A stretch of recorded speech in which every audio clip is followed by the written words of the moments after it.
there really isn't a lot of real financial literacy. We really don't talk about what do you do with money. We hear about words like save your money. Everybody wants to make money. Everybody loves money. There's a lot of connection to money. So this symbol of what this is and what we're all aspiring for is there. And we know that once we have it, we should do something with it, but we don't really know what to do. And so I decided, like, why can't I learn what to do with the stuff once we have it?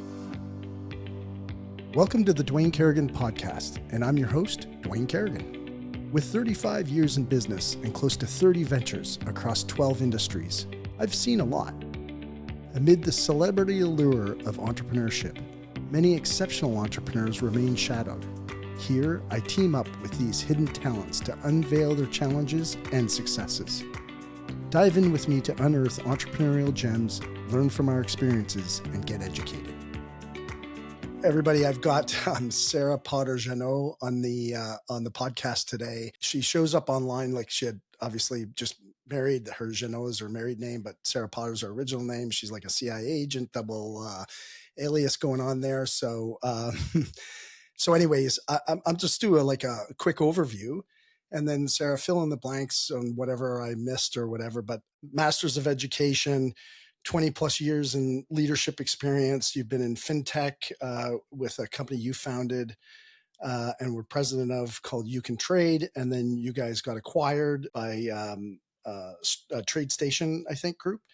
Yeah. And then so they're a broker services company. So you spent time in there as the chief education officer. Went into wealth management, which I got to figure out if TD bought Trade Station or if you flipped over. But so wealth management, you were also a trader, did financial education. You were named top 10 women leader in finance in 2023, I think. Your focus over the years has been on education, systems, clarity, decision-making. You're currently with Procedure Flow, which is like a SaaS, like knowledge management, enterprise knowledge management company, which for the layperson, enterprise knowledge management is basically, taking all your stuff, company documents, expertise, knowledge, so that your employees, well, in the past, your employees could organize it, but I believe like AI is going to play a bigger role in that going towards the future. So I'm really excited to talk to you about that. And yeah, welcome to the show. I'm so thankful for you being here. Thanks. Well, I certainly like being called a CIA agent. That makes me sound pretty cool. Well, being a top 10 woman leader in finance is pretty cool too. So congratulations on that. Thanks. Yeah, it's something I'm really proud of. And I'm going to start off the show with something that most people probably never talk about. But I think I'm most proud of doing quite well in finance, but of someone who really struggled in school with math. And so I want to throw that out there from the beginning, that you can still be successful in whatever industry you want to be in, even if you're not that great at what people think you should be good at, like numbers, if you're involved in trading. Yeah. I mean, it's a good point. I listened to a podcast called The Moonshots, and it's a tech podcast done by Peter Diamandis. And they talk about, all the new stuff coming up in tech. And one of a couple of the guys on there, like this one guy that's got like 3 degrees from MIT, and like they're just brilliant guys. But they consistently talk about, to your point about, not doing well in math, they consistently talk about education and how education, formal education, I will say, sorry, because I'm a big fan of education. Like I'm a huge fan of education. I've spent an enormous amount of time, energy, and money educating myself outside of university. I'm a college dropout, but for those just to echo your point, going the old, I don't want to say old, but the traditional path of education may not necessarily be for everybody. I think it's really good for some people who are going to work in, you want to be a doctor, got to go to school. Want to be a lawyer, got to go to school. Want to be a teacher, certain things, you got to go to school, but there's other ways to get your education. So I'm not shitting on education, everybody. Go to school. Anyways, how does one do poorly in school, graduate with a master's in education, and then take the journey and the path that you did? Like, what does that look like? Like, Yeah, I mean, well, it certainly wasn't the path that I would even say my parents were thinking. This was a great idea, Sarah. You finish university, you're supposed to, like, I even remember them was putting me, we were sitting on the front porch. Our family always had family meetings on the front porch. And it was like, well, what do you want to be? What are you going to do? And I remember thinking, like, I don't really know. I know I want to do something, but I'm not sure what that is. So I ended up actually in teachers college at the time because I didn't really know what else to do. And I did that and started in education as a teacher. So this is probably why, my insights of of education shifted also because I did become a teacher and decided, okay, well, that's what I'm going to do. I'm going to change the message of which what I heard in school and want to try to change it for other people. mm, And got in the system and started there. And there was something that was missing. And I was even like, I moved into helping children with exceptional needs. I moved into consulting in the school board and trying to work with teachers. I kept shifting around and trying to find something that at the end of the day really made me feel like, oh, I'm really doing what I'm supposed to do. But I always felt like, I don't know, there was just something missing. And then what really ended up happening was my best friend, my childhood best friend, and we'd been friends forever. She died of cancer, and I just remember there was a moment when I was in my classroom as a teacher. There were no students in, and hearing the news of what had happened to Steph, and just kind of at the same time looking up over to a computer screen, and there just happened to be, like, I think it was CNBC or somebody, they were talking about the markets, and it just this moment in my life where I was like, you know what, I want to do that. I'm doing the wrong thing. I want to do something that other people can do, and how come all those people who sound so intelligent on television talking about the markets, I want to be that also. And so I just what happened to be also doing my master's of education at the time, because again, I was still kind of struggling with what am I supposed to do here in my life. And then I decided, you know what, I'm going to learn to trade because I like this idea. I like this idea of understanding what this all is because it sounds really cool to me. I don't get it. As we already talked about, I didn't do very well in school in math, so I wasn't understanding what this could be. But I decided, you know what, I'm going to learn. So I applied everything I knew and was learning about adult learning theory in my master's of education. And I decided to apply that to trading and to figure out, to teach myself more about the markets. Now, that's quite a daunting task because if we talk about education, one thing that I hope that I have changed over the years while working in this industry is there really isn't a lot of real financial literacy. We really don't talk about what do you do with money. We hear about words like save your money. Everybody wants to make money. Everybody loves money. There's a lot of connection to money. So this symbol of what this is and what we're all aspiring for is there. And we know that once we have it, we should do something with it, but we don't really know what to do. And so I decided, like, why can't I learn what to do with the stuff once we have it? And how else can I do it? And then there's this, like, in the media, this very portrayal of traders, just something that is actually not that true. Right. And then there's us just at the time figuring out, like, well, what do I do? Where do I start? What are these stocks? What does that mean? And so just started a process of saying, okay, if I want to make a change in my life and try this out, I need to figure out how am I going to do this? How am I going to learn this? When can I apply this and start going? So I, before work, I'd get up early, like 4:30 in the morning, and I'd start looking at charts in the market. And I looked at the futures contracts because futures contracts trade 24 hours. So it gave me the opportunity to sit and learn a little bit about what's going on. And I would do that before I went to work. And then I would go into work for the day. And then I would come home and I'd check the market at the end of the day. And certainly I could not leave my teaching job at the beginning of all this because no, I was not very no, good that's a good way to lose your house. at it. Okay, Yeah. I want to ask you something. There's a couple of things actually. We're going to come back to this, but where do you think the future of education goes? What might it look like? I think it's an unsustainable model right now. We have so much capital invested in these universities and colleges, and they're getting defunded, and enrollment's down across the board, especially in Canada, but I mean, I think across North America. Um, what is it? What do you think it could look like, um, given your experience in technology and and education. Like you have this like really diverse background here, and I'm interested in your opinion on what you might think it looked like. Yeah, I have some pretty strong theories of what I think in terms of education, but certainly, to state I obviously haven't been in it in a long time. Yep. But I think when you look at what's happening today, and then we have these realms of AI coming in and changing how we're exploring knowledge, how we're learning about things in the world. And then we have social media, how we consume content.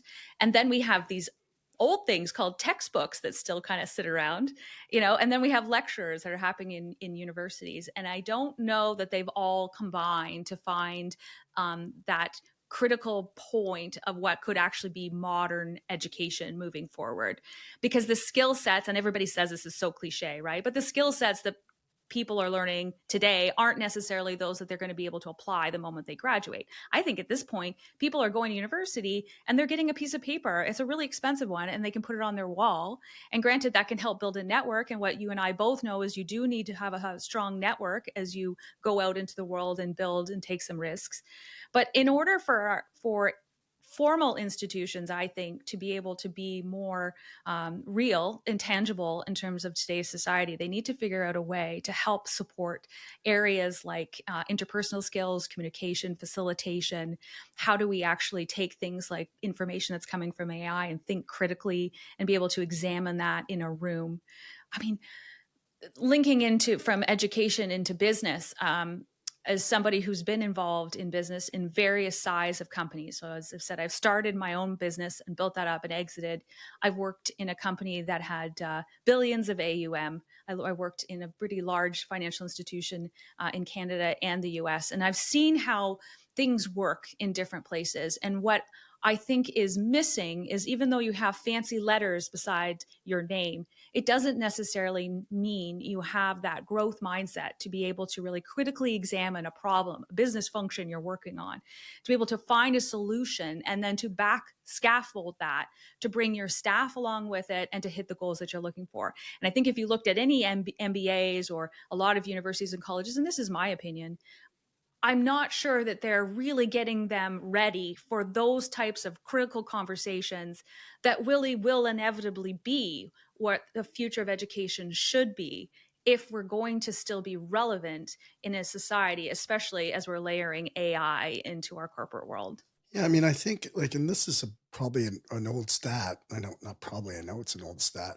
so I don't know what the new one is, but a few years ago, like they released a stat that said that 50% of the jobs that'll be created in the future will be in industries that have not yet been invented.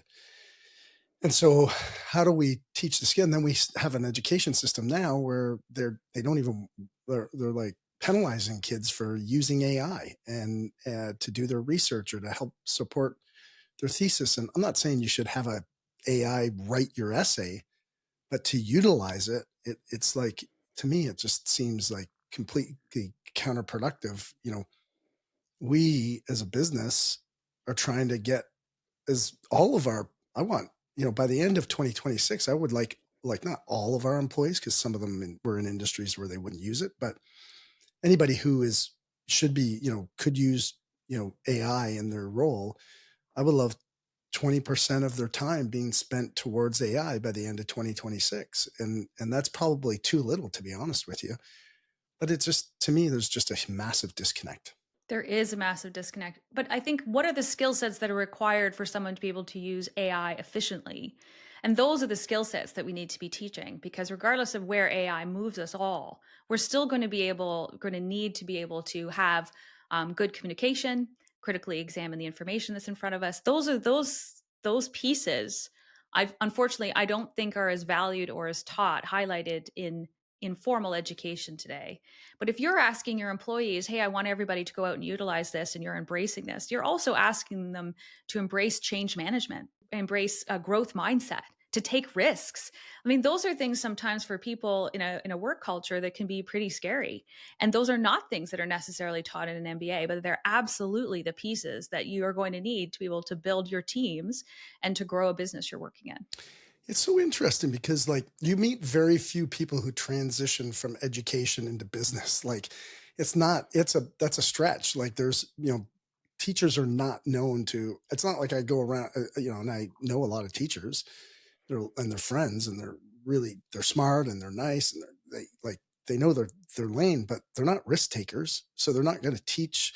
They're not the best people to be teaching change management because they don't do it on a regular basis. And yeah, I don't. It's it's sorry. I didn't. I know there's no real outcome to these questions. I was just curious on what your opinion was. But here's, I guess, the ultimate question. We have young people listening to this podcast.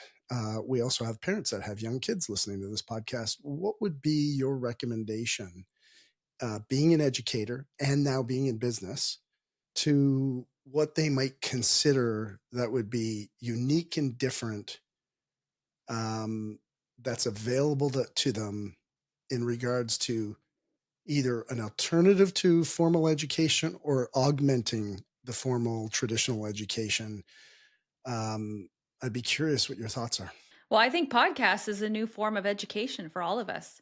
It's absolutely an opportunity. It's just the new modern lecture, if you think about it, really. I mean, it's like you're bringing in a guest lecturer into a classroom and you're asking everybody to think about it.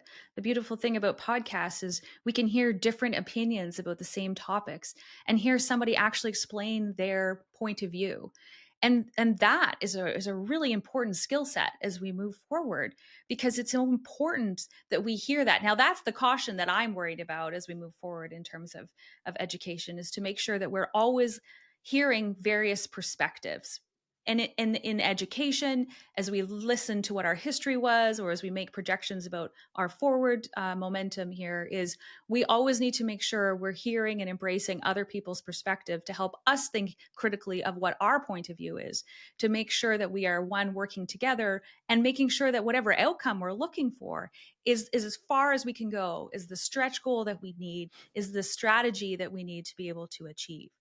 And so, yes, I want to make sure that I'm not saying to everybody you should not be doing education at all, because I think you should. There is some real strong elements in education that are there. And I do want a big shout out to a lot of teachers.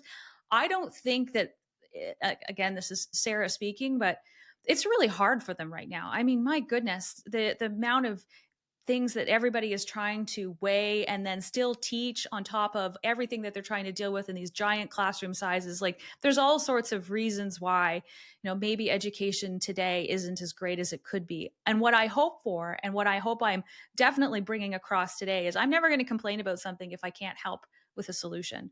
And what I hope for in terms of a forward solution is that I think every teacher should read Judy Dweck's Growth Mindset. How do we help everybody, whether you're a young adult or you're just graduating, you're in your beginning of your career, or you're halfway through and you're re-examining what you want to be?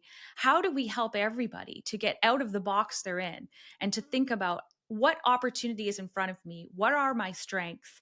And how do I leverage my strengths to get myself to the next stage, without thinking like, I can never do it. Someone told me so that I couldn't, so it's just better to not try. And I think the one thing that I've done, I've certainly changed careers quite a few times, but through that process, it's been this inevitable opportunity to just be constantly saying, well, I achieved this, so what can I do next? How can I apply this there? How can I find a way to make things a little bit better here? How can I make more efficient?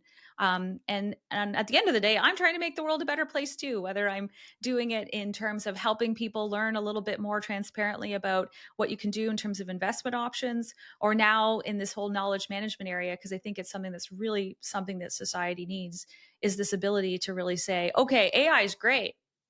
However, it's still making things up.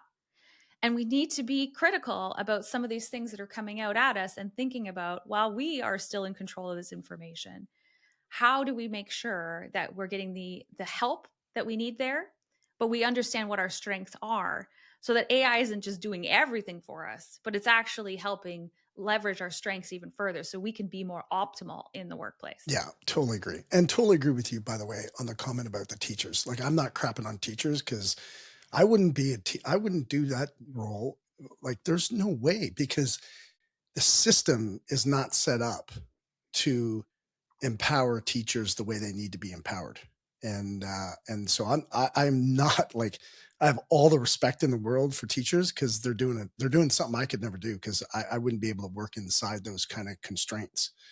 I'd lose my mind. So, I mean, hats off to teachers for sure. It's the, it's the, all the other levels that need to have an openness to looking at change management, as you said. Anyways, I'll get off my soapbox. Well, I want to extend your soapbox a little bit. And I think what we said off the top too is education doesn't end in a formal institution. And in a lot of ways, your education starts when you actually do graduate and you get into the world. Because I mean, how many people have left and they think, oh, I have this fancy degree and I'm ready to go. And then you go apply for jobs. And then it's very hard, it's very competitive. Or you start your role and you think, well, then how do I move up? Or how do I start my own business? Or what do I do with this? So I think learning is always continuous. And I think that's the one thing that I still carry with me from my master's of ed or education is I do love learning. I love helping other people learn, but I love learning myself. And the moment I feel like I've reached some mastery on it, I'm kind of ready to do something else because I want to do that learning process again. How about you? I mean, you're an entrepreneur. Do you have the same desire? Well, you know what I'll say? I won't. Here's what I would say. I think you've used the perfect word, learner. Like, I would say that one of the key components to the most successful people that we've had on the show, like, well, and I mean, obviously we put really successful people in their area. So I would say all the people that we have, the key component that they have threaded through there is they're learners. Like if you think you're going to go, from, and this is going to be for my next question to you is like, if you think you're going to go from education to your, whatever it is, university, high school, wherever you go, and that learning stops, like go start your own business and try not to learn. Yeah. You won't last, you won't last 6 months or 12 months. Like running a business on your gut, just stands for gave up thinking. And you're toast. There's just no way. And if you want to really excel, like sure, people hit trends, the timing, you do the wrong thing at the right time, you'll be successful. You do the right thing at the wrong time, you could also not be successful, but even by doing the right thing. So there's so many components that happen in entrepreneurship and business ownership that you have to be constantly educating yourself. And I couldn't agree more. Here's my question. Yeah. You come from an educator, you look over, you see whatever CNBC or at BNN or whatever it is on the TV and go, oh yeah, I think I'm going to be a trader. That doesn't, like, if that pops into a lot of educators' minds, it probably leaves as fast as it came in. And so I'm curious, like, what was I mean, obviously you shared like, hey, I went and I started studying and doing charts part-time, which also I think, again, when you thread through, like, key component of a lot of people on the show have been that they're learners, but they're also, those who do shift, the smart ones keep their current gig, work extra hard, put in extra hours, sleep a little bit less, and they go and they train themselves. They learn about, they entrench themselves in a level of learning that moves them in a direction that allows them to give them certainty to make a jump. And I'm just curious, like for you, what did that look like? Because I think that's a really interesting piece. Like I know a lot of people who have kids in university and, going out, getting a job, learning on somebody else's dime, and then practicing and studying and learning again for your next jump is a really solid strategy. Yeah, absolutely. And I'm going to like, I was not good at it at the beginning. Right. And I think so much of that process at the very beginning of being humble enough to say, I really don't know. And when you start off being like, I really don't know, I need to figure this out. And then to figure out how, right? So for me, and especially when we talk about stocks, there's always a lot of numbers involved. It's at this key level and this is happening, this support, this resistance. And I was like, I don't really get it. But then I started recognizing like who I am. So I like patterns and visual pieces and I can spot patterns and things very quickly. And so I started doing the same thing. That's just why I leaned into charting, because it's like on a chart of a stock symbol of an ES, which is the S&P futures contract. I can put that up and I can just watch it, and I can watch it for 2 hours and see what it's doing and start to recognize patterns. And then from the patterns, I was like, "Oh, okay, well, I'm starting to see this happens here at this time, and it's pretty repeatable." And then if you think about, well, why that is, if I mean, we break down trading, trading actually isn't as complicated and as sophisticated, in my opinion, as everybody says it is. At the end of the day, stocks go up, sideways, or down. That's it. There's only three directions for these things to go. There's all sorts of theories that are incredibly complicated about why they should move here and what.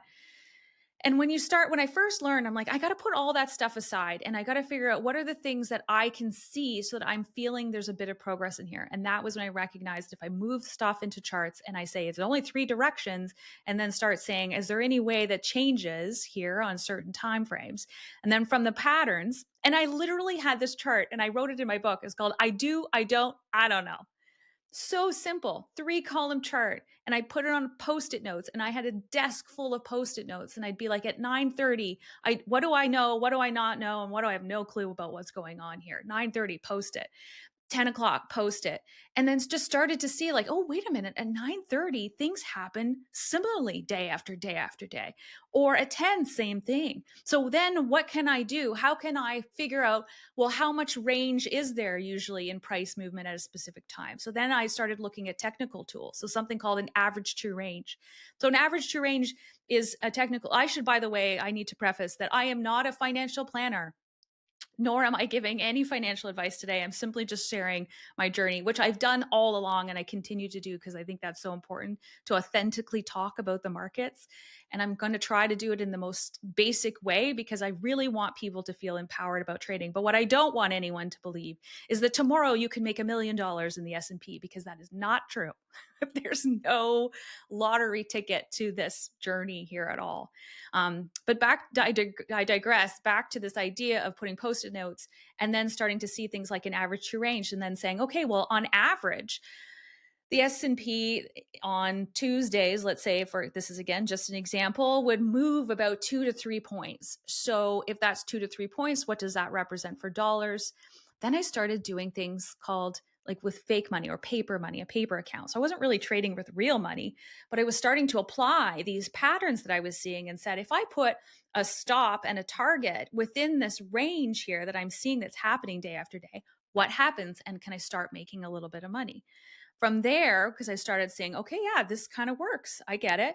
One thing I did that I now recognize after helping so many other people learn to trade is I stayed at one contract for a very, very, very long time.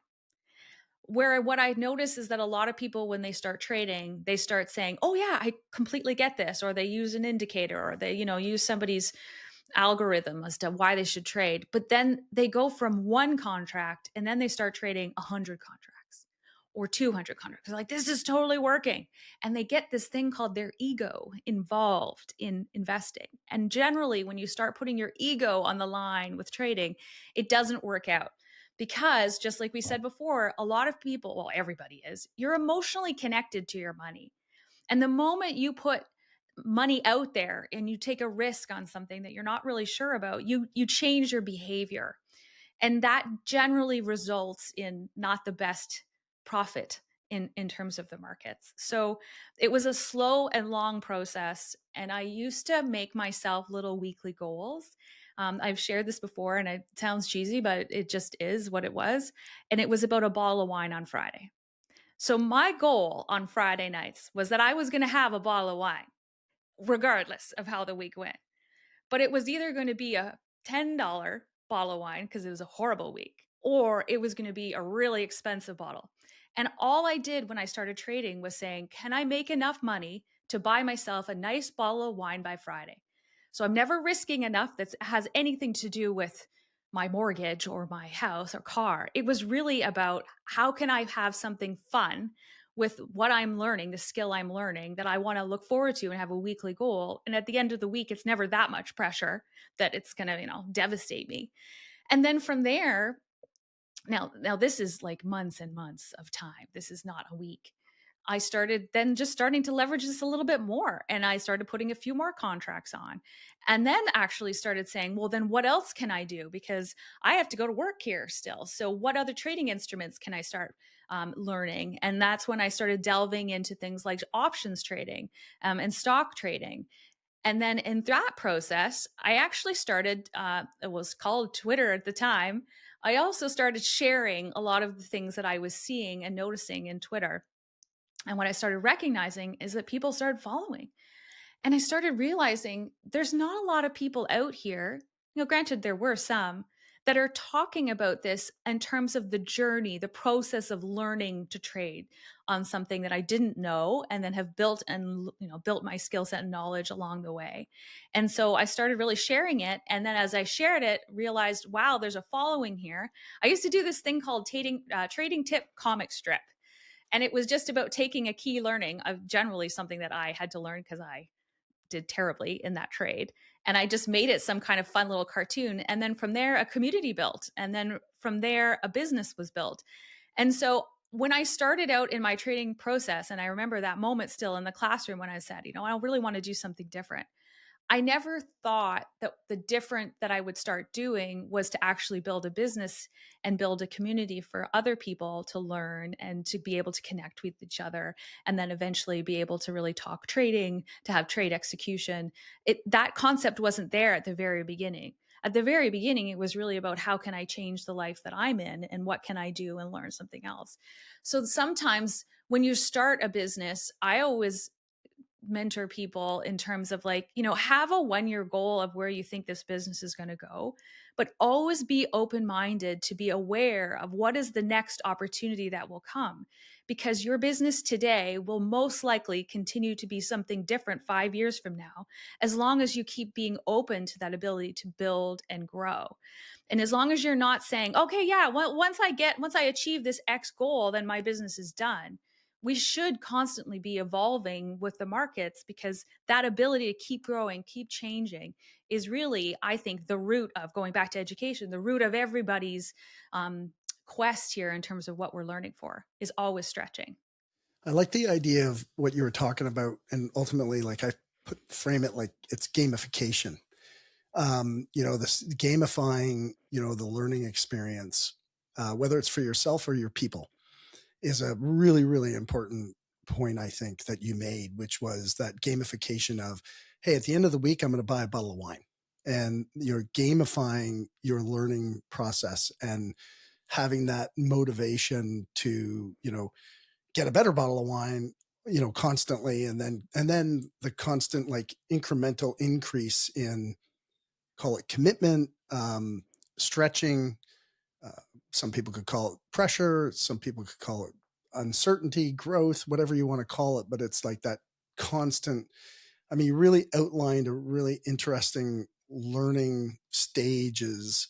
And then sharing the information, which I don't know what year this was, but that's a brilliant like content distribution point, which we recently had Scott Clary on the podcast a few weeks ago, who did a really, really great job talking about content distribution, and ultimately that's what you did, and then it leads to another opportunity, and I think I mean, forget about the business of content distribution, but just sharing your journey with people, being vulnerable, being open.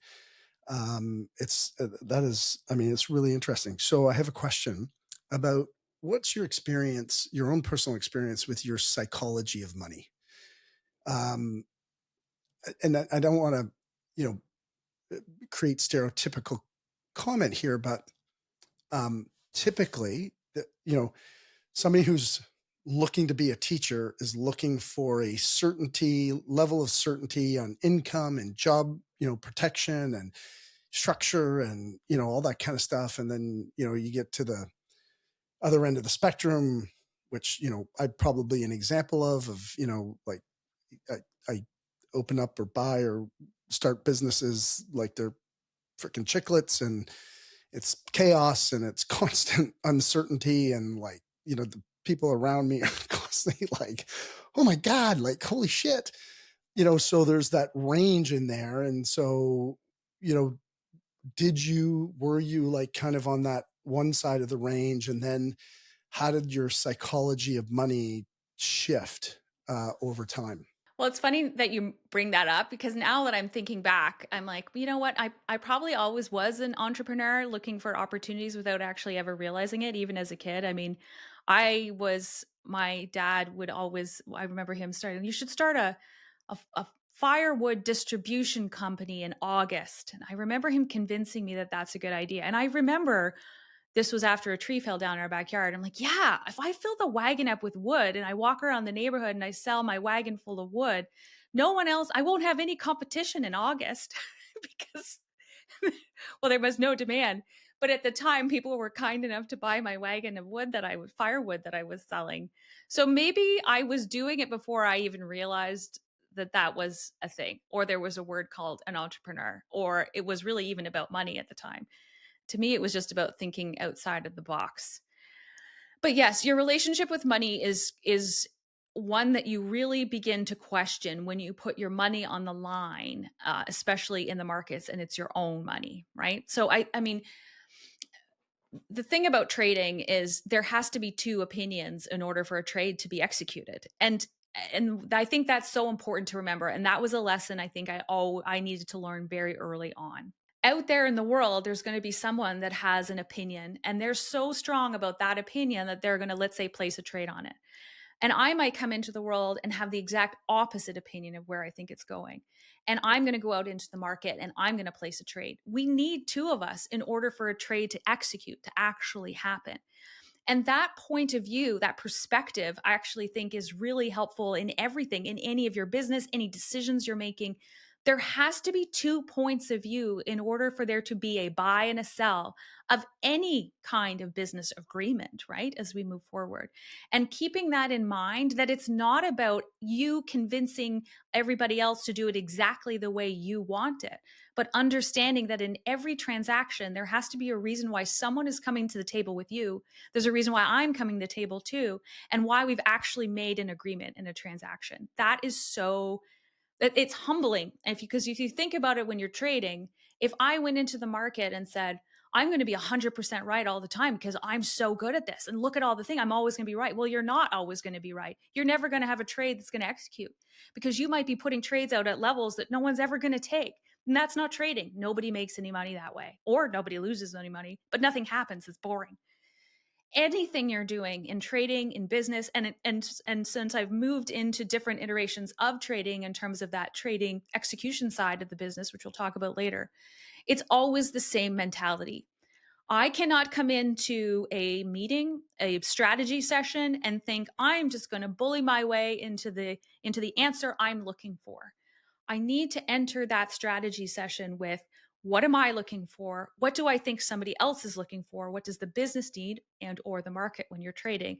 And then how can I set this up so that this works out for me, but also the trade actually executes? And that critical piece is so important in everything. What's the best example that you would give to just illustrate that outside of trading? Like trading is not obvious. Like I traded for a while. I studied, learned under a friend of mine who owns a company that does this. And but hiring an employee, or you've done all this stuff. So Mhm. what give it a great example if you don't mind, just so people can really kind of contextualize it inside their business. Well, I think inside the business is like, what's a deal you're trying to look to have? Like if you need a new supplier because you have a product that you're looking to sell, right? If you have a product price that you've put out there because you really want to make a lot of money on whatever it is you're selling, you think it's worth that much money, and you go out into the world and say, "Hey, I need somebody to buy this."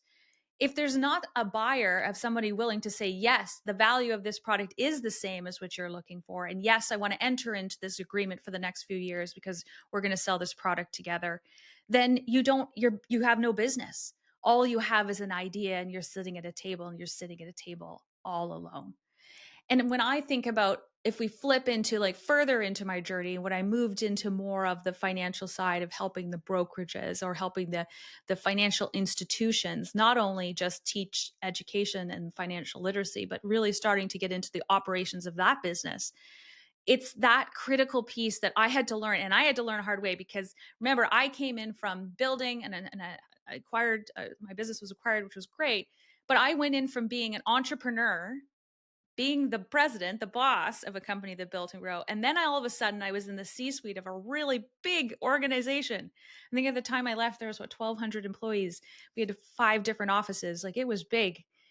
And I hadn't grown up in that culture. I had grown up in the culture of, oh, I just take some risks and I work really hard. And I know I work harder than a lot of other people that I know. And so this is what's got me here. And I do remember a time where and apologies to all the people, I won't name them, but I know if they're listening, they'll know there was a moment where I had a meeting. I almost feel like I was that dreaded boss, that one that had a huge fit in the room, because I was like, why are we not working fast enough? Why are we not producing? Because in my own business, I was able to set the pace of what I was looking for in terms of deployment of product, service, getting back to people. I had these really high expectations, and I went into a large organization and thought, well, it's got to be the same here. It's actually got to be faster because it's even bigger, which means they're working even harder. And it was a hard lesson because I remember having this moment of basically panic. I was a terrible boss at the beginning. And this is where I learned, you know what? It's the same thing as trading. No one in this room is listening to me. No one in this room is buying into the strategy that I'm trying to get everybody to do, because they're not seeing the value of what I'm trying to bring to the table to build and grow. What is the reason why I'm looking for a faster speed of execution? That moment, again, I've had these big moments in my life, and that was another one where I was like, oh my goodness, I, as a leader, have to make sure I'm aware of what other people in this room are looking for. What are the pieces they're looking to deal with? What are they looking to get out of this meeting? How does this help their department? How can I make those connections in those places to help bring along that entire room, in order for things to go? Like, that was a big lesson. And that lesson keeps coming up over and over again. And actually, trickling back to teaching, now that I think about it, it's in the same way as a good educator can look around a classroom and say, okay, these kids over here are not listening. These kids over here, no one's paying attention. These kids have their hands up. How do I make sure that everyone in the room is getting what they need? A lot of ways teaching does, I guess, move into trading, which trading moves into becoming what I hope is a good executive leader in a large organization, because you always got to get things moving forward, but you got to get buy-in to get them to get there. Yeah, I call that tuning into radio station WIFT. What's in it for them? You know, and and That's good. and that's what the leaders need to make sure that they're cognizant of. But if we could just go back, like, so you mentioned a few things here that I'd like to review. One, you talked about being an entrepreneur and taking risk. I wrote this one down. You didn't mention it, but the scaling of your business, then the acquisition and the shift in you know, for post acquisition when you stay on with the bigger company. I'd love to just kind of get your perspective as an entrepreneur who grew this business in the trading, and it's a tough business. Like, what year was this roughly? Just so I have context. Of when we got acquired, No, just when you started like growing it and all that kind of stuff. Like, things really grew. I would say was really going by like 2015, 2014, in that yeah, area. so pretty competitive market. Oh yeah, Yeah, there like was lots super of competitors over competitive. there. Like that's Yeah. that's trading is a thing. Like, that's probably a little bit after I started learning how to trade. By that time, like it's a very competitive marketplace. So I'm curious how'd you scale it? What were your strategies, and how did you perceive risk when you're scaling as you're scaling it? I'm just curious on your thoughts. Yeah, so it's the same with trading. As I started looking at patterns and started recognizing where the power was for different things. So there were some big trading influencers at the time who had invited me to come to them and said, "Did you want to come and work for me?" And there was one who's still around today, and I respect him very much. He did invite me down to Texas, and the whole idea was that I was going to help him because I do have a master's of education, and I am very good at taking something very complicated and making it sound simple and easy to do. So they're like, "Can you come and work for me? Do this for me?" And it was that moment of like, well, wait a minute, like if you're doing this, and I already left teaching because I had this idea that I can do these things too, why do I want to go work for someone else? That doesn't make any sense. So I came home. I remember also coming home from that trip and thinking, I'm going to take, I think, one of the biggest risks of my life. And I'm going to go all in here because it certainly takes investment at the beginning when you're starting up a company. You have to be willing to put money in for things to grow. You need money to make money. And decided, like, yeah, know what? I'm going to do this too. And if they can do this, I can do this. I already figured out how to trade. I've already recognized that on social media, if I'm authentic and real, and quite frankly, people were more interested in the trades that didn't work than the trades that did work. And that's so valuable. Nobody talks about on in social media the things that don't work. And even being an entrepreneur, I wish we would all talk about our biggest blunders, the stuff that we thought for sure was going to get nailed, and it was just terrible. We all push those under the carpet and say, well, it just didn't work. But that's where the greatest learning is. And that is where I think social media could shift a lot. And there's huge opportunity there for people to kind of go out and be like, actually, today wasn't great.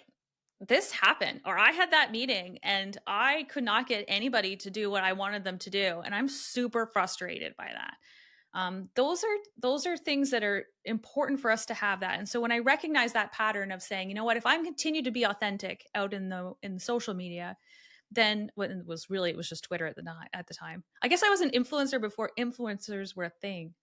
Yeah, no, well, that's what I was actually thinking. I mean, Yeah. that was my point. I don't That was my point to the content creation, right? It's like putting it on Twitter and delivering it and being vulnerable and I mean, I was doing all of that at the time, and I loved it, but I loved hearing from other people when somebody else, it was almost like they could like sigh and be like, "Oh gosh, like I'm glad there's somebody else here too that is trying to figure this out." I think that was such a lovely moment for me, which really kept me motivated to keep doing this kind of thing because we need that. We need people out there sharing both sides of stories. Yeah, that was a big piece at the time. yeah, I think sometimes the trading world it's almost like the gambling world. Like they always tell you about the wins, they never tell you about the losses. Yeah, I mean, and that's the thing, right? I mean, this is such a highly regulated industry, and certainly now coming from someone who's worked on that side of things, if you're using words like gamification, like I don't want regulators to come in and say, "You're what are you doing here?" There is room for regulation in this space too, but there's also this tension of social media, and there's somewhere here in the middle that I hope that this industry, especially in self-directed investing, I hope it lands somewhere in the middle where there's an opportunity for regular people who are trading are able to talk about what they're doing and what they're learning, and not always having to go to the large financial institution to learn, or for all of us to say, oh, I have all this money, I better hand this over to this person because they have these letter designations beside them, so they must know what they're doing, let me just hand it over here. But it's such a strongly regulated space, and I get that they're trying to keep people safe. Obviously that's important. We don't want people losing everything because they've listened to one wrong person. But I do think that there is room in here for there to be more conversation about what self-directed investing could be for people, and that not and there is diversity. Diversification in investment doesn't just mean you're saving or you're just putting it in an X trading instrument or everybody does the same thing. There is opportunity for us all to learn a little bit more. And like, I'm glad, Dwayne, that you did learn. I think everybody should learn a little bit more about the markets and what they do, and then make the decisions about how they want to choose to invest. Yeah, I mean, I think honestly, like if you one of the takeaways that I had is learning to trade was it's as much about psychology than it is about the actual numbers and the price movement of the chart and all that kind of stuff. Like the price movement of the chart is a result of, human behavior. And you know, we see it I mean, right now is a really great time, like, you know, there's so much uncertainty in the markets, because the political environments or the environment around the world in terms of the wars and the upheaval, and it drives price action up and down, but the price action is driven by psychology. Yeah, I mean, today anyways, before we move far into AI, definitely it's still people. It's still people placing trades on both sides of it, the entry, the buy and the sell. And again, to me, I'm looking at it as patterns, you're looking at it and saying, well, there's just human behavior there's still repeatable actions that happen. The market's constantly shifting and changing. So there is always opportunity. But one takeaway, one nugget that I hope everybody walks away with in terms of their empowerment or decision to do what they want in the markets is to think about what your goals are. And maybe your investment isn't in the market. You're investing in yourself because you're going to be an entrepreneur, or you're investing in land or property or horses or anything, right? Like, you're going to decide what you want to put your money into. But think about what is your actual goal. And what I've learned over the years talking to so many people investing is sometimes they say, well, I'm investing in X because I think this is going to, oh, I shouldn't say X. I don't mean Twitter. I'm investing in something because I think it's going to go somewhere. And then I do think it's important to look back and be like, well, in the last 3 or 5 years, 10 years, has it actually done that? Are you trying to set a goal that's realistic for something it's done before? Or are you expecting the moon to happen in something that's never happened before?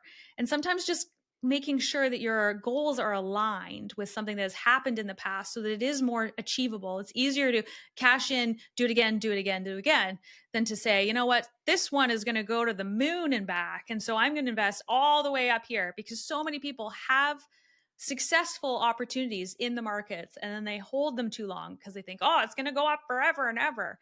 They might. And also, there's tons of stocks that go sideways. There's tons of trading instruments that just stay flat and they don't do what you think they are going to do. So it's, you got to be mindful of that stuff. I'm curious what your thoughts are. Are you still trading now? Are you still actively trading? I am actively trading. I don't do it in the public as much anymore, but I mean, I'm not trading futures today. Sometimes I'll jump into a few options. My trading personality has shifted and changed as my work priorities and family life and balance and all of that has shifted. But it's always in there. It's always in the background. I can't let it go. Yeah, I'm curious, based on your experience and your now involvement with, AI, and what's your view on, are we in a bubble? Are we approaching a bubble, like with AI and energy and everything that's going on? And I'm just kind of curious if you have any thoughts or opinions on that. Well, And I'm and not I'll an preface this. Sorry, I'll preface it by, guys, this is not investment advice. Like, do not take action on this stuff. Consult a professional. Like this, we're just having a conversation about our opinions and thoughts, and just kind of talking out loud. And so, make sure you do your research before you buy anything. Yes, absolutely. Thank you for saying that, Yeah. Dwayne. But there's always opportunity. So I always talked about it before when I was trading. It's like the bus, or, even if you miss the bus at the bus stop, there will always be another bus that'll come along. And I do not want, in my opinion, I wouldn't want people to trade to be like, oh my gosh, I got to get in now. Today is the day, or else I'm going to miss it forever. And that's the only one opportunity. No, there's going to be another opportunity. And so I would suggest that when people are looking at the markets, you're really thinking about, why are you getting in now? What's the reason? Is there your I don't know 3 column chart still is relevant today as it was back then? What do you have lining up to help you make a decision as to why you want to place a trade in that direction, and why are you getting in an entry at this point? What don't you know? What are reasons why it wouldn't work? What are those things there? And what do you still have no idea about? And if you literally still put those things down on a 3 column chart and all of the pieces of evidence say, I've got all this stuff, then hey, maybe it's an opportunity to get into it. If all of those pieces of evidence says I don't, then that's something you really want to be critical about, why you want to examine them. But do I think, even if, people ask about crypto too all the time, because that one's moving all over the place. Should I get in now? Should I get in later? Am I going to miss it? You get in when you can build enough pieces of evidence that suggest that what you're looking at the time is something you want to execute on. And that, again, there has to be somebody that is willing to take the other side of that bet, of that decision. So that is so critical when you're doing it. And so when you think about it, will there always be wars in the future? Probably. Will there always be trade decisions at some point that will affect some oil price or something, or gold? Absolutely. Will there be the next big rising star in terms of whether it's technology or AI? Is it sitting in the SPY ETF right now? It probably is. Can I guess what that one company is? No, but it'll pop up, and then you can decide whether you want to jump on that trend or you want to wait for a pullback. But I think my biggest piece is make sure you know why you're getting into, make sure you can actually execute a trade and someone will take it. And don't be afraid. If you miss it today, something might come around again tomorrow. Just a thought. Like as you were talking that, I was like, yeah. So I'm just kind of reflecting on my own life, and my whole life is paved with misassumptions. and Mm, and so the do, don't, and I don't know. Like so often we can convince ourselves that we do or we don't. Like we can like based on the assumptions that we make. And it just seems to me when you were talking about that, I was like, staying in the I don't know stage is what's your thoughts on that? Like to me, that to me seems like the strength of staying in the I don't know until you have built up a level of certainty or research or whatever. And this is not just about guys, this isn't about trading. Like you don't have to be a trader to listen to this. This is universal. This is, I mean, number one decision I think you'll ever make in your life is mate selection. And do, don't, and I don't know, like is is an amazing concept before you, because I know lots of people who have made the decision and like I love my ex-wife. She's amazing, like best friend, completely adore her, adore her boyfriend slash they're not married but they've been together forever, so husband, whatever you want to call them, like just love them to pieces. But when I got married, like I didn't know what I didn't know. And, like we're great friends, but we didn't make I wasn't the best husband for her. And so I'm just curious on how you relate that, not only just in trading, but in business decisions. Where are you going to buy a business? Are you going to launch a new product? Are you going to hire somebody, fire somebody? Are you going to like expand, shrink, capital? Like it, you could apply this pillar into all areas. So I would love to just dive a little deeper into your thought process and potential like mindset around thinking on it. yeah. And I think what's crucial in there is that it's okay to be in an I don't know column. You don't have to have all of the answers. It doesn't have to be 100% in the I do column for you to move ahead with something. There probably should be something in the column that says I don't. And there probably should be some stuff in the column that says I don't know. Because it's about weighing the risks that are in front of you and then deciding when are you going to move forward with this idea, knowing that tomorrow there's another day. There's another post-it note, another opportunity to write that 3-column chart on a piece of paper again tomorrow. And what are you comfortable with moving ahead without perfection? And that, I think, is the strongest skill set in terms of any entrepreneur. You are never going to have all the answers in front of you when you're making a decision about an investment or making a decision what you're doing with your business, whether it's people, new contracts you're making, a new investment in a building or infrastructure, website, anything. You're never going to have it all right. So you have to have enough evidence there that you're willing to go forward with and being comfortable with, I don't have all the answers today. And that's okay. And I also think that that's important when you're leading teams. So over the years, I've also grown my skill set in helping to build a really strong team that works with you. And as we already began at the beginning of the podcast, that was the learning I had to do because I don't think I was very good when I first started, is understanding how do we help them with their stretch goals so that they can take risks and come to me with, you know what, Sarah, I'm looking at this differently. And this is the problem I think the business is having today. And this is the solution that I think we should do. And so let's try this strategy. And this is why. Helping to encourage people on your team to think critically enough and then to have the courage to go to their boss or to their leader and say, you know what, I think it should be this, and why is the dynamics that I believe is what takes the strongest team, and actually what builds the strongest business is when you have your those critical people on your team really thinking and being comfortable with the I don't know, but aware of what the I do's are and the I don'ts are to help make those next steps.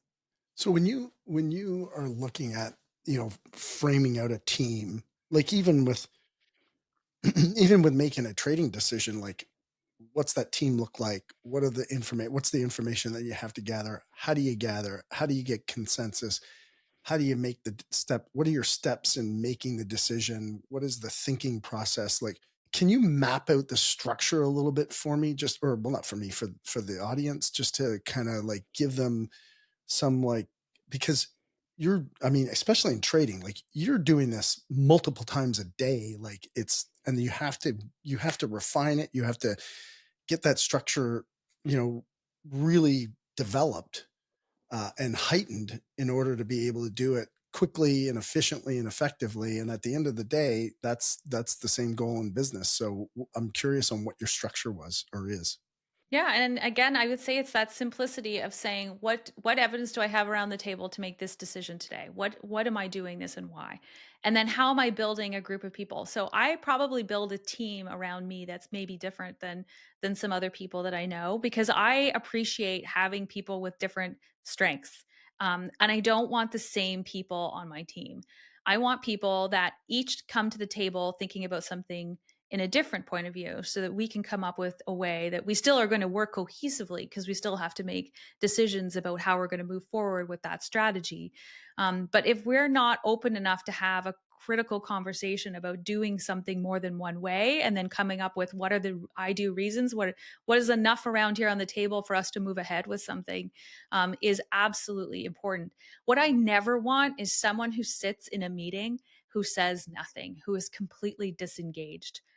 And that is usually what I'm really keeping my eye out when I'm whether facilitating the meeting or I'm sitting as part of a group that we're having a conversation. Is I don't want to hear people go around the room and they all just repeat their like random thoughts and like I got to put my 2 cents in here, so I got to say something. I'm just going to repeat what the other person said, and that way I get my voice heard in the boardroom. I don't want that.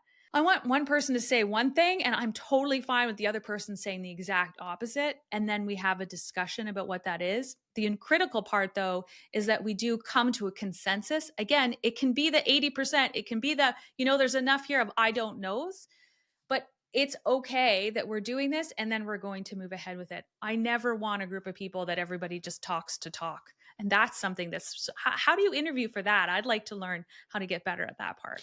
Well, I was going to ask you, like, how do you create that and foster that culture or environment of, I don't want to say the word expected disagreement or anticipated disagreement. Like it sounds like your model is building teams like you had mentioned. I want to have people around me that have different strengths. So I was actually curious, like how do you recruit for that? How do you hire for it? How do you look for it? What's your litmus test? And then how do you create that culture of disagreement? Because a lot of people don't like disagreement. They might look at somebody and not agree and go, oh, they're talking to their breath, and then but they don't kind of voice it. So I'm curious because I think it's a fantastic strategy. I think it's needed, especially in these times when things are changing so rapidly and there's so many options available and resources available. But I'm curious how you foster that. I throw it out there right at the very beginning. Everybody here has different strengths, and you're all here for different. You've been chosen for different reasons. You're not all the same people. And so I'm expecting different perspectives when we're coming up to whatever we're working on. And so what I'm looking for is everybody's critical feedback when we come up with something. And I appreciate somebody coming to me and saying, I don't think this is the way to go, and this is why. But what one thing I will create as an anchor, and we do have anchor statements, is that I don't ever want to hear somebody complain about something if they haven't voiced their opinion or haven't come up with a reason as to why they should solve it this way. It doesn't mean we're always going with everybody's point of view. Gosh, half that sometimes we're not going with what I want either. But we've come up with a critical mass because we've decided there's enough here to make a decision to go forward. And it's important that everybody has that critical voice. Now, one thing I do want to say, though, is I've had to learn when I look back in a meeting room, it doesn't mean that everyone's going to communicate in the same way either. And I can't expect that. And I do think, as much as the world is what it is, there's still a difference between how men and women communicate in a boardroom. And we need to just appreciate that the way someone is going to feel comfortable speaking up might be different than somebody else. And that's the litmus test that I think I'm still trying to figure out. The way that I usually test for it though is usually in interviews is I'm really listening for what are the critical questions they're asking me in an interview, and so that we're creating a bit of a conversation and a dialogue as opposed to me just asking questions and then them answering these textbook things. I think in really listening and creating a conversation with someone you can learn a lot about them. I mean, you made so you jumped on a couple of interesting things that I'm one that I'm very passionate about, which is masculine and feminine, Mm. not just gender but energy. You could be a man and have feminine energy, and you could be a woman and have masculine energy, and it makes you a lot different. So there's that piece, and then this communication piece, and I guess probably the questions around culture and making people feel safe to share their thoughts and opinions. You made the statement of not everyone communicates the same way, and certainly they may not communicate in the moment, but you can kind of see their nonverbals that they've got something to say. I'm curious if you have any techniques on your creating that culture, because you've obviously been successful at it. Well, I think I'm still working on it, but I definitely try. And I think that that's important to make sure that I'm one, creating a culture where it's okay for everybody to put their point of view on the table. And I feel like I'm trying to be very clear with that. And I think it's about being an authentic leader also. I think as leaders, we need to acknowledge when we got it right and we got it wrong. And it's that same trust if you go back to trading and how I built trust, I think, with people by sharing trades that didn't work. I'm also happy in a boardroom to explain this was my thought, this was my approach, and I think this is the result of it, and this is why it didn't really land the way I was hoping for. And being open and transparent in a way of saying this is it, I do believe creates a playing field where it's okay for other people to say things. Now that doesn't mean it's disrespectful, and I will call people on it if it's disrespectful, and it doesn't mean we're being mean, but it is a space that we should be able to be open and critical, because you know what, our our customers are going to criticize us if we haven't really thought it through. Our product launch isn't really going to work, or our competitor is going to outsmart us if we haven't really sat down at the table here and really figured this out and gone ahead with a strategy that we can really all stand behind in a way to be most successful.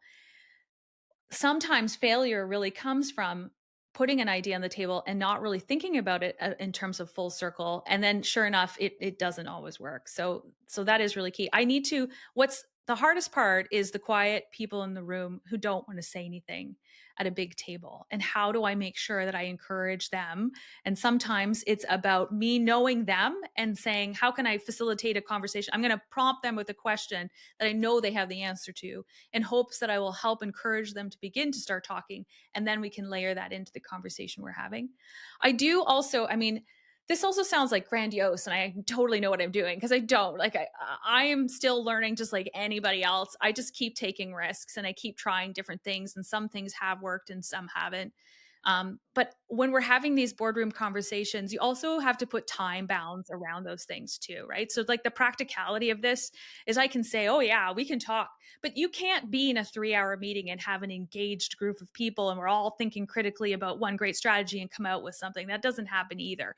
So, if we're creating an agenda of what we're working on today and we know what the goals are and what we're trying to achieve, we also need time bound parts to it. So sometimes if a conversation, let's say we're 30 minutes into one agenda item that everybody seems to be very passionate about, but we're not really at a decision, we'll make a decision to say, or I'll usually say, okay, we're going to move this one off. We're going to have a different conversation here that needs to be pulled back in later. And so it's a facilitation process within the meeting that we still acknowledge everybody's points of view, but we also still have to get through the meeting because there's still other things happening, right? So you've got to also be very time bound with some of these conversations. I'm curious. This is just more of a strategic kind of technical question, but how do you, when you run your meetings, like, do you guys, do you send out like a preamble and people are expected to come prepared to present or to with their thoughts, or what is your expectation, at that level? I don't know why I just thought of that, but I'm curious on how you do that. Okay, so procedure flow, there's a term, no agenda, no attenda. We definitely like to make sure that I want to see an agenda. I want to know why we're going to a meeting.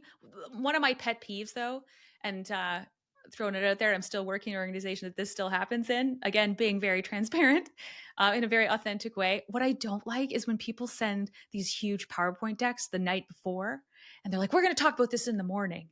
With that expectation of like, oh my gosh, I got to get a case together as to what I think or what it is, and I have to be ready. And somebody sent it at 9:30 at night. I don't think that's really fair. Everybody has to have time off.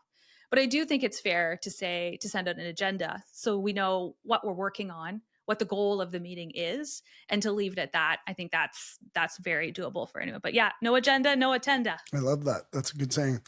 Yeah, I mean, I'm classic for, I'll sit down in a meeting, and if, if I say like, "Hey, what's the outcome of this meeting?" and nobody really has an answer, I just get up and leave.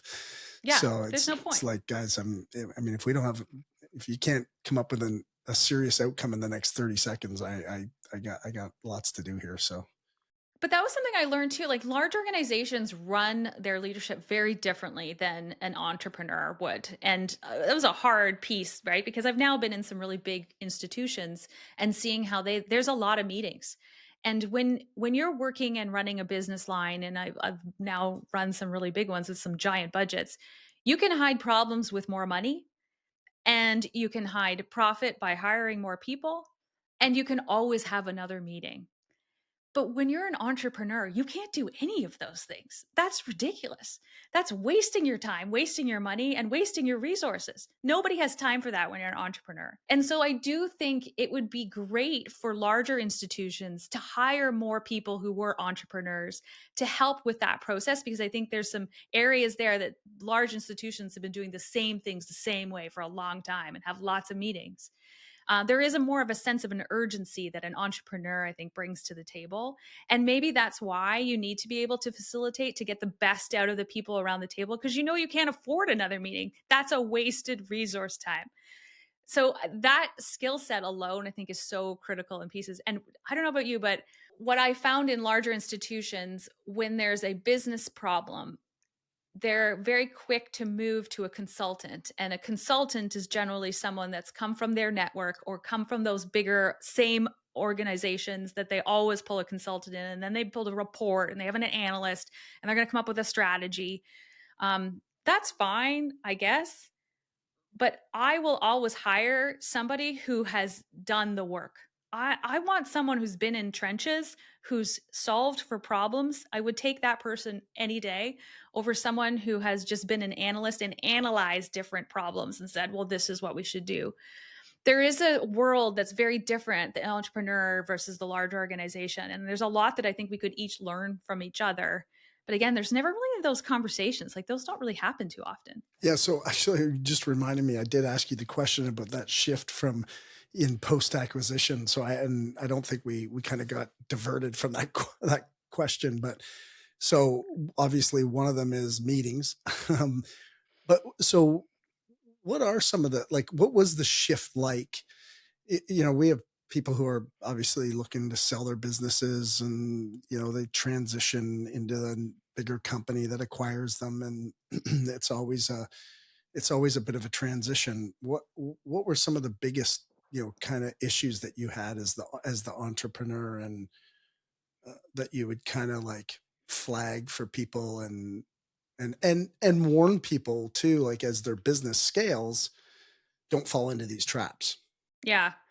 Okay. So, at least from my experience, when you get the opportunity and then the money gets put in front of you, you think, "Oh my gosh, this is amazing." And then they'll say, at least from what I've heard and gone through, "Oh, you're still going to do this. You're still going to run it." But the amount of people I have spoken to who have also been in exits, and then you talk about, well, what's the reality of what actually happened after you got acquired and you got absorbed into the larger organization? I mean, very rarely those original employees stick around. Very rarely does that same strategy still exist. They've hired you and they've bought you for something else generally. And so, and that's no, I mean, it is what it is. And I can look back on that now and be okay with it. But when I was in the moment, this was my baby. Like I had, and I literally had kids through this process as well. I spent so many, I don't even think I slept for a while. I worked so hard on this thing.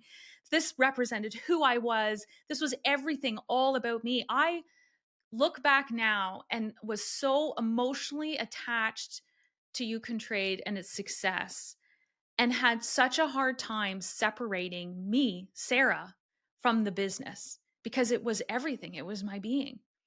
And when you move through, at least in my experience, the acquisition, and they were fantastic. Like from what I've heard from other people, I do think I am very fortunate with how I was treated within the organization. So I will give them that. And even though they were kind and gentle because it evolved into something very different that I never thought it would be, um, you still have to let go.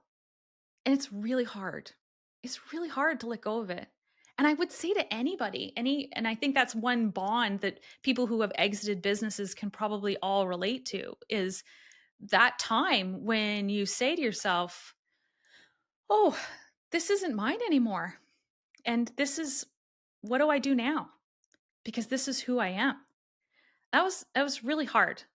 So for me, I also moved. So as part of the deal, I was living in Canada and had to move to the US.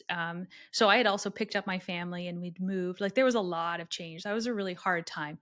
But it's okay because that opportunity also gave me a chance to be part of a C-suite of a really large organization, and I never would have seen that without them letting me do that. And then I decided, like, then I've moved into other institutions, and I really love running larger organizations now because I love the impact you can have within an organization. And I love getting everybody together and excited and energy, and actually moving a strategy forward with more people is a challenge that I haven't yet mastered and I still love doing. So that's why I'm still here where I am today. But for anybody who's going through this, I want you to really critically say to yourself, why am I selling? What is the reason? Is it because I'm really done with this? Am I burnt out and I'm just ready for moving on? Am I looking for, is it my ego? Am I really looking for, like, you know what, I want to be able to say I sold this? Is it the money?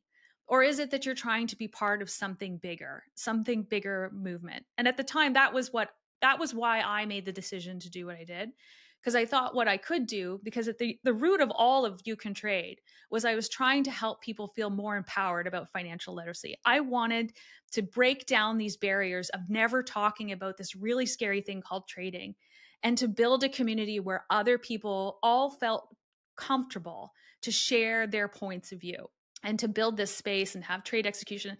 And I knew that I couldn't do that myself because of, one, regulators, there's a lot of them. Two, you need a huge amount of money to scale, especially at the back end of trading. That's a lot. And so I was like, you know what, I can be part of a bigger picture if I sell and be part of a larger institution. So that decision I don't regret, because now that I am where I am in my career at this point, and all of the various programs that I can say I've left behind, I've made a mark on, I feel like I really have made an impact in self-directed investing. And I'm super, super proud of that. And I don't think I would have been able to do that if I was still running You Can Trade. But yeah, for anybody who's right at this moment saying, okay, I think I have an offer here, or if you're aspiring, if you're building a business with an aspiration to sell, just like, why? Always know why you're exiting, because you wouldn't want to regret it. Yeah, to me, it seems like so many people spend time thinking about the deal and focusing on what the deal looks like to exit. Am I getting enough money? Am I da da da? How we structure it, all this kind of stuff. And to your point, they're not focusing on the why behind it. Um, and the other question I might toss into that for the listeners would be like, who will I become, or what do I want from the back end of this sale, or who will I be after the sale? Because so many people struggle with, because ultimately when you sell and if you stay involved, you either become one of two things: you become an investor or an employee. Mm. And that's a massive shift in identity. We've said it a million times. I think probably say it on every single damn podcast so people get sick of me hearing and saying it, but the most powerful force in the human psyche is to remain congruent with how we identify ourselves. And so, you've got to really consider, you know, that identity shift. I mean, kudos to you to handle that and make a move to, wow, uproot everything. And how many times did Yeah. you go, oh my God, what did I do? Oh, a lot. A lot. Those were very hard. And but I got like now that I sit here, I'm so glad I did. I'm so glad I got to do that. I got to learn how to be a really good leader. I do think they taught me that. And they taught me that both ways. It's not like somebody said, "Hey Sarah, here's the playbook on how to be a great C-suite executive and this is how you grow a business." Like nobody does that. And half the time I think they were probably like, "Who is she and why is she here?" And by the way, I was the only woman. I was half their age of most of them, and they were all divorced men that were in the C suite. So there was also just this like, I'm kind of different than everybody too. And what are you doing here? But when things are hard, even as an entrepreneur, and when you start a business, if I really sat down and thought about it at the very beginning of this process of starting my own business and knew how hard it was really going to be, I mean, would you really do it? Like, there's just something you get into it and you're like, okay, well, this is a challenge. And at the end of the day, this day ends and the next day we'll start again and I'll just try it again. And I definitely get into that mentality very easily. And when I think about it all that time, yeah, I don't really know how I did it, but I did, especially because I moved the family to Florida. But then, as I said, there were 5 different offices, and I was still expected to get around to all of them because I had teams in all those different places. So I kind of left my husband there with the girls there a lot, and I was off traveling to different offices too. So it was quite a culture shock. But I definitely feel like they taught me an MBA of of leadership from there. But that is just going back to that learning piece. Like I do love learning. I do love learning something new and figuring it out. And if something doesn't work for me, it just makes me feel like I just need to figure out how to do it. And it bothers me that I can't figure it out until I do figure it out. In the intern, like right in the heart of it, the gut of it, like what were some of the biggest struggles, and how did they manifest? And then how did you kind of sort it out within yourself? Well, I had to learn how to lead a group for sure, and had to learn how to work in a big organization. Like we've already touched on it. Like I was like, are we going to seriously meet again? Are like there's another 2-hour meeting to do a same thing that we just did? Um, and I had to be okay with that. And you can just decide when you're in those moments, like, well, what can I control here, and what can I shift and change? And that's when I started pulling in new team. Like I did some hiring myself. I brought in some people around me that weren't entrepreneurs, but they were entrepreneurial minded and were coachable. And we actually got quite a lot of stuff done. We did a lot of change within the organization just over here on the side. And that's okay too. And kind of getting into that, like, well, what can I do here? Because I don't want to waste my time here. I do want to make a difference here too. I sold this for a reason. And even if it's not becoming exactly what I thought it was going to be, I still want to make this worthwhile. So what can I do here? And then just figured out that strategy and started implementing some of those things. But gosh, do you know how much coffee I drank because we sat in meetings? A lot. What? But I'm really curious. I'm just going to push a little bit, if it's okay. Um, so that's the strategy side of things. I'm really interested in the emotional side of things. You make a decision, you move, as you said, like you're the only woman. Everybody's double your age. They're all divorced. You're like, holy shit, what have I done? What's the fear, like the fear? I'm not saying you had any of these, but I'm curious which ones you did. The fear, the regret, remorse, the uncertainty, the hesitancy, the am I enough, that stuff. Like I'm curious on, there's so many people that sit in that emotional space. It doesn't necessarily serve us, but we have to go through it, right? It's like I think it was King Solomon who said, "This too shall pass."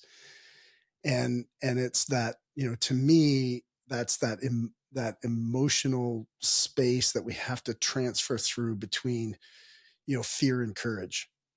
The courage that drives all emotion, right? In order to love, you have to have courage to love. In order to be vulnerable, you have to have courage to be vulnerable. In order to, to grow, you've got to have courage to grow. So I'm curious, like, what was the emotional side when you did this big transition? You could be a 19-year-old in college or university and have the same level of emotion around the uncertainty of what am I going to do in my life, and how is this person's doing this and I'm behind, or oh my god. And but the crazy part is like when you're 18 or 19 years old, oh, you have those fears, and you still have them when you're, you become a parent. It's like, holy shit. Like, I remember the day that my son was born, and I left the hospital. I went home and grabbed a bag of Oreo cookies and a bottle of whiskey and sat in a dark room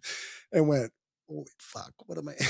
It's like, you there's all these emotional places that we go, in business, in our careers, in our intimate relationships. Like, it never ends. Then it gets into health, and like I just had a conversation with a beautiful lady, and her husband's got dementia, advanced dementia, and we, talked about all these emotions. And you think like, oh, when I get to this stage, I'm not going to have that shit, and never happens. So I'm just curious. Super long, like, blah blah right there, but I'm curious what was that transition for you in that space? I don't think I really processed what was happening in the space when that was happening, because I was probably at so much of that heightened, like, I just have to get through this. Like, I don't really know what's going on, and I just need to figure out how. I think there was probably for me more imposter syndrome at the time that I was dealing with. How do I make myself relevant here? Who am I that I'm even sitting at this table? What am I supposed to do with this now? I think was probably more of it than me being upset or sad or angry. I think that happened after I left, because then it felt final. Like, it really felt over at that point. So after COVID, the decision was kind of made that, what are we going to do from here?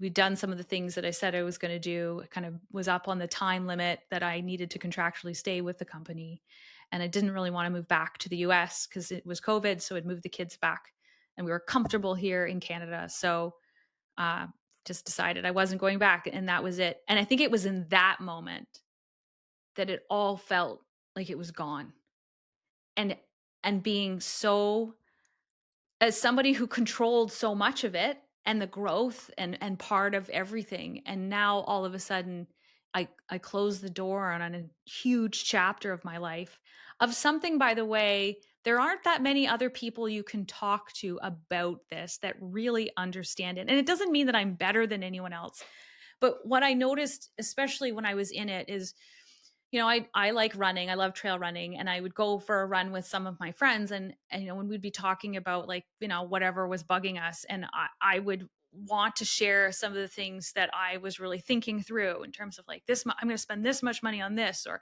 this competitor is doing that, or do I need to let go of this person, or like bigger decisions, even at the time we were going through, like, are we going to IPO? Like, there were some big ones, but I didn't have anyone I could actually, like, talk to about that. I had no one to relate to. And I felt I didn't recognize it through the process. But when it all was over, I then realized how alone I really was. And that was really, really hard.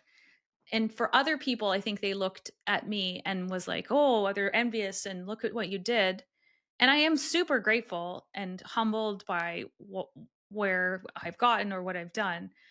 But that was I was sad. Like, it was hard to be like, who am I now? My entire identity is gone. My business is gone. I don't live in the same place anymore. Like, it's just it's very tricky. But there is the good or the bad about me is that I have this natural inherent ability to kind of just pick it up the next day and do it again.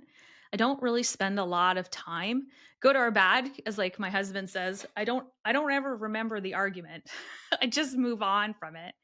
Um, I'll just keep moving on, and I just kind of found the next thing that I wanted to go do and then focused on the next thing. But the parts that I want people to really think about is like remembering who you are. These changes are big and real, and recognizing that who you are today and who you are post sale is something completely different. And it's okay to keep growing, and it's just your opportunity to stretch again. And it's just your opportunity to decide, what do I want to be next? How lucky am I that I have gotten to say, what do I want to be when I grow up? And got to change those things and hit those things and then do it again. I feel pretty lucky. Hey, everybody. Thanks for tuning in for that conversation. The follow-up will happen next week. We appreciate you guys listening. I hope that it's, my hope that we bring a perspective and shared story that helps you grow and build awareness to the areas of life that you want to improve. That's the mission. And, progress is where we meet happiness. And so keep growing, keep living, keep dreaming. Appreciate you guys listening. Thanks for listening. I appreciate you being with us. If you found value in the show and know a friend or coworker who could benefit from this conversation, please share the link. Each share creates a ripple effect of knowledge and inspiration. And if this podcast has supported you in any way, please support us by clicking the follow or subscribe button.